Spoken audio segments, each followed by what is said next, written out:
Welcome back to our Homeschool Prep series. My name is Sarah and my husband Josh and I are homeschooling parents and the creators of Homeschool Curriculum Planner, a tool designed to help homeschool families plan, track, and organize their homeschool with confidence. Over the past couple of weeks, we've been tackling one homeschool prep task at a time so that by the time the new school year rolls around, you're feeling organized, prepared, and a little less overwhelmed. So far, we've figured out our school year calendar, added our courses and curriculum to the Homeschool Curriculum Planner planning grid, and created a plan for what our homeschool week is going to look like. Today, we're moving on to prep tip number 4, and this is where we start getting into the details. Up until now, we've been focusing on the big picture planning. This week, we're going to start preparing some of the day-to-day pieces that will help your school year run more smoothly. Specifically, we're going to focus on 3 things: lesson plans, supply lists, and teacher manuals. Now, this one might sound like a lot, but the goal isn't necessarily to have everything completely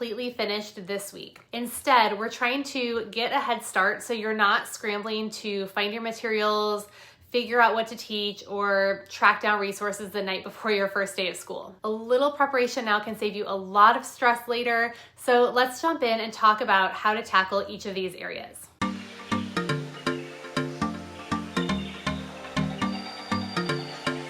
Let's start with the lesson plans. Now, this part will really only apply to you if you're using the lesson planning add-on inside Homeschool Curriculum Planner, either by itself or alongside the student portal. This is a great time to begin building some lesson plans to apply to your planner. One of my favorite things about our lesson plan builder is that you can create lesson plans once and reuse them later. So if you have younger children who will eventually use the same curriculum, you don't have to reinvent the wheel every single year. Some curriculums come with lesson plans that have a pretty repeatable pattern, and those are very fast to build in our program. Others might take a little bit more time. And if you prefer to simply plan week to week and don't need an entire 180-day lesson plan built out, then you can skip over this step. I personally like to take our lesson plans that come with the curriculum, create them in Homeschool Curriculum Planner with the lesson plan builder, and then apply them to my planner. I can easily adjust things during the year if needed, but I don't have to worry about sitting down every week and creating a plan.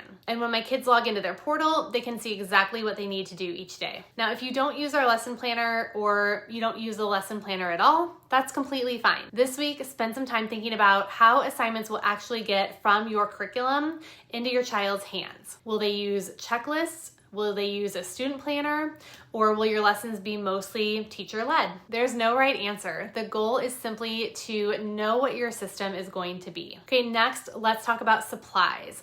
This is another one of those things that can save you a lot of frustration later. Grab your curriculum and start flipping through it, especially the notes they usually have at the front that'll tell you what you'll need for the course. Write down anything you'll need, whether it's notebooks, binders, science supplies, art materials, books, whatever it is. Make your school supplies shopping list. You don't have to buy everything this week, but identify what you'll need so you can take advantage of back to school sales and avoid any last minute emergencies because you forgot something. And know yourself with this one too.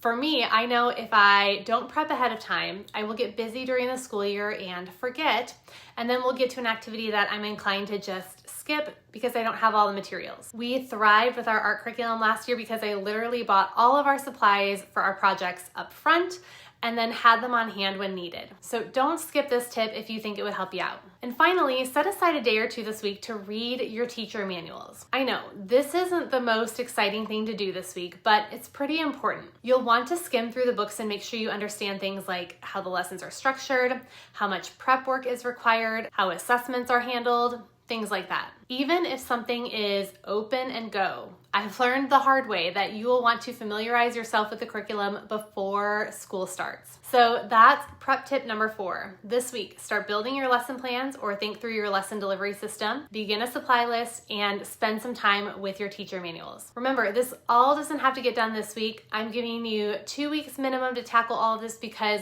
it can be a lot depending on how much curriculum you have to go through. But at least get started and break these steps up so you can finish in a reasonable time before you kick off your new homeschool year. I'd love to hear from you in the comments. Let me know what curriculum you're using this year, what you love about our lesson planner add-on, and if there are any supplies that you're excited to get this year. Thanks so much for watching, and I'll see you next week for Homeschool Prep Tip number 5, where we'll finish up these steps and add on one new small task.